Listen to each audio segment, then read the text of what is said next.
बीते कुछ दिन पहले यमुनानगर के रहने वाले काला कबाड़ी के ऊपर उसी की पत्नी ने उसे जान से मारने को लेकर लगाए गंभीर आरोप। आज की एक बड़ी ब्रेकिंग के साथ मैं यमुनानगर से लाइव जुड़ चुकी हूं। अक्सर यमुनानगर में रहने वाले लोगों ने सौभाग्य रिजॉर्ट के पास के रहने वाले काला कबाड़ी का नाम एक फाइनेंसर के रूप में तो सुर्खियों में सुना ही होगा, लेकिन बीते कुछ दिन पहले का यह बड़ा मामला निकलकर सामने आ चुका है।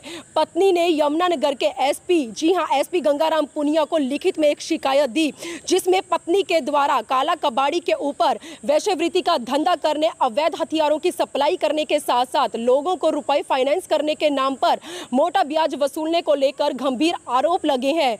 पता लग रहा है कि बीते कुछ दिन पहले काला कबाड़ी की पत्नी को उस काला कबाड़ी का बाहर किसी और महिला के साथ जब रिलेशन के बारे में पता चला और जब पत्नी ने रात के समय अपने पति के साथ उस बारे में बातचीत की तो काला कबाड़ी ने अपनी पत्नी को बेरहमी के साथ मारा। लेकिन पत्नी अंजना वर्मा ने गुस्से में आकर अपने ही पति का अवैध हथियारों से भरा बैग उठाकर पुलिस के पास जाने की लगातार धमकी देने लगी और उसी समय काले कबाड़ी ने अपनी पत्नी को जान से मारने की नियत से फायरिंग किया। मामला यमुनानगर के सिटी थाना में पहुंचा, लेकिन जब वहां पर पत्नी का कहना है कि पुलिस के द्वारा ढील बरती गई तो काले कबाड़ी की जो पत्नी है वो यमुनानगर के गंगाराम पुनिया यानी कि एसपी महोदय से मिलने के लिए पहुंची और उसके बाद सारा मामला यमुनानगर के सीआईए 1 के पास पहुंचा और उसके बाद जाकर काला कबाड़ी को हिरासत में लिया गया और काला कबाड़ी को कोर्ट के द्वारा 2 बार 5-5 दिन के रिमांड पर लिया गया और अब जाकर काले कबाड़ी का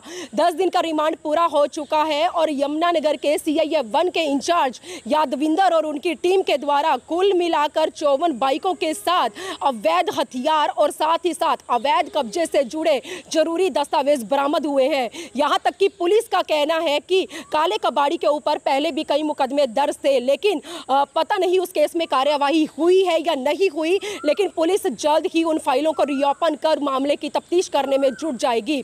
यहां तक कि मेरी इस खबर को देखने वाले लोगों में से अगर किसी की भी इन 54 बाइकों में से कोई बाइक शामिल है तो वो यमुनानगर के सीआईए 1 के इंचार्ज यादविंदर सिंह के साथ सीधा संपर्क कर सकते हैं। आज की एक बड़ी अपडेट के साथ मैं यमुनानगर के सीआईए 1 से लाइव जुड़ चुकी हूं। इंचार्ज यादविंदर हमारे साथ जुड़े हैं। मेरी आप लोगों से अपील रहेगी, इस खबर को आप लोग ज्यादा से ज्यादा शेयर जरूर करें। चलिए देखते हैं यमुनानगर सिटी न्यूज चैनल के जरिए आज की सीआईए 1 से सबसे बड़ी ब्रेकिंग न्यूज।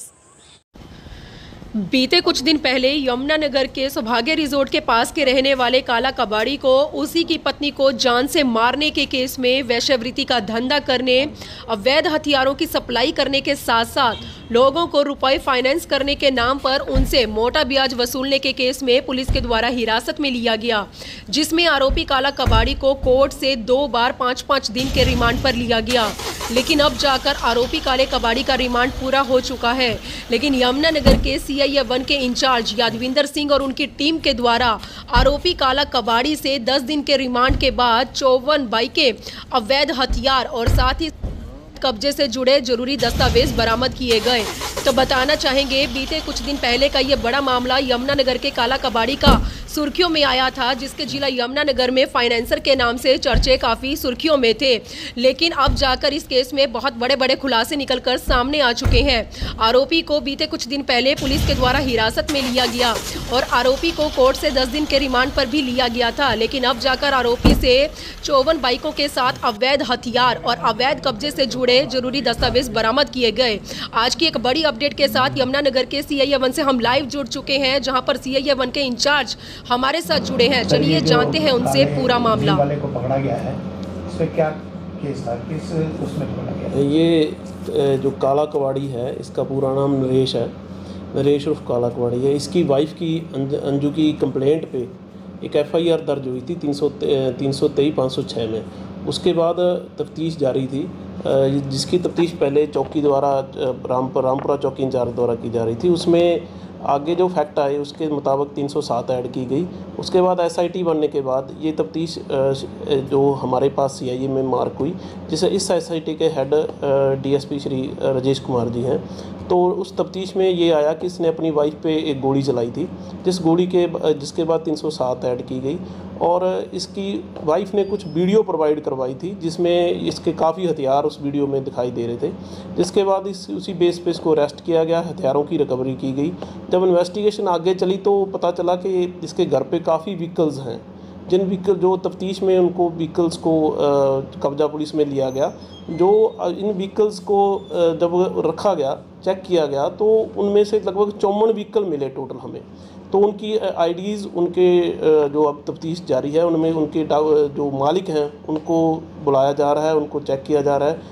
और आज तक लगभग काले का 2 बार रिमांड लिया गया था। आज तक था जो आज काले को, उस काला कबाड़ी को आज उर्फ नरेश को आज कोर्ट में पेश किया जाएगा, जिसका आगे से जुडिशल भेजा जाएगा। सर कुल मिलाकर कितने व्हीकल जो है वो इससे बरामद किए गए हैं? लगभग 54 व्हीकल्स बरामद किए हैं, जिसमें से 10 तो 4 व्हीलर्स हैं और 40 के लगभग मोटरसाइकिल हैं। तो व्यापन कितने हैं सर टोटल? सॉरी, वेपन इसमें से पहले तो 3 रिकवर हुए थे और 2 आज रिकवर हुए हैं। टोटल 5 वेपन रिकवर हुए हैं, एक डम्मी पिस्तौल भी रिकवर हुआ है इससे। तो सर इसके खिलाफ कोई पहले मामला दर्ज है? हाँ, इसके खिलाफ पहले 4-5 FIR दर्ज हैं अब तक टोटल, जिनमें कई 1-2 तो जैसे लड़ाई झगड़े की हैं। फिर इसने अपनी वाइफ के साथ 1-2 बार पहले भी लड़ाई झगड़ा किया, वो है। एक चोरी की FIR भी दर्ज है, एक इमोरल ट्रैफिकिंग की है जिसकी तफ्तीश कुरुक्षेत्र चल रही है। इस तरह कई FIR दर्ज हैं। तो कुछ दस्तावेज भी मिले हैं सर? इसके घर से काफ़ी RCs चेक और थोड़ी बहुत जो लोगों की वो थी यानी रजिस्ट्रियाँ मिली हैं और कुछ RC ऐसी मिली हैं जो व्हीकल नहीं मिले, तो वो भी अभी पार्ट ऑफ इन्वेस्टिगेशन है। आगे जो इन्वेस्टिगेशन में पता किया जाएगा जो व्हीकल्स कहाँ गए। सर जिस तरह से इतने सारे हथियार और इतनी सारी जो बाइकें इससे बरामद की गई हैं, क्या लगता है पूछताछ में कुछ ऐसा सामने आया कि इसके और भी साथी इसमें शामिल हो सकते हैं? नहीं, वो तो इन्वेस्टिगेशन का पार्ट है, बट ये जो काला कबाड़ी था ये 2 नंबर में फाइनेंस का काम करता था। लोगों से बहुत ज़्यादा हाई रेट्स पे जो इंटरेस्ट लेता था, कम कह के उनको फंसा के, उनको डरा के उनसे इंटरेस्ट वसूल ब्याज लेता था, जिसके कारण ये लोग उनको डराने धमकाने के लिए असले का यूज़ रखा हुआ था इसने। तो वो जो उसके लिए असला रिकवर हुआ। तो लोगों का कोई सामान जो गिरवी रखा हुआ वो कुछ हाँ, जैसे एक अभी पर 2 दिन पहले ही एक जिसकी ई-रिक्शा कब थी, वो ई-रिक्शा वाले ने उसके 164 के बयान कराए, जिसने अपने उसमें बताया कि जब मैं किस्त नहीं दे पाया तो मेरा एक LED और मेरा एक पंखा इन्होंने उसी में रखा हुआ था, जो हमने रिकवर कर लिया है। तो अभी आगे के लिए रिमांड लिया जाएगा? नहीं, अभी रिमांड इसका 2 बार हो चुका है। अभी तो इसको जुडिशल भेजा जा रहा है। अभी सभी डॉक्यूमेंट्स की जितनी रजिस्ट्रियाँ मिली हैं उनकी, सभी RCs की, सभी की तफ्तीश की जा रही है, वो किया जाए। सर जितनी बाइकें बरामद की गई हैं उसको लेकर यमुनानगर की जनता से अपनी ओर से कुछ अपील करना चाहेंगे? बिल्कुल मैम, थैंक यू। ये बढ़िया आपने क्वेश्चन किया है। इसमें ये है कि जितने बाइक और गाड़ियाँ मिली हैं वो अभी तक पार्ट ऑफ इन्वेस्टिगेशंस हैं। लोगों की गाड़ियां हमारे यहाँ परिसर में CIA में और सिटी थाना में खड़ी हैं, जिनकी काले के पास गिरवी थी। जो भी जैसे भी था, जो शामिल तफ्तीश होके अपना फैक्ट बताएं, जो इनके साथ किसी के साथ गलत हुआ है या जो भी हुआ है, तो उसके बाद ही उसकी आगे कार्रवाई की जाएगी। मैं तो सभी लोगों को कहूँगा जिनके व्हीकल्स, जिनकी गाड़ियाँ काले के पास थी, जो हमारे पास रिकॉर्ड पे आई हैं, वो एक बार पुलिस से आके मिले और अपनी आगे की कार्रवाई करवाएं। Thank you.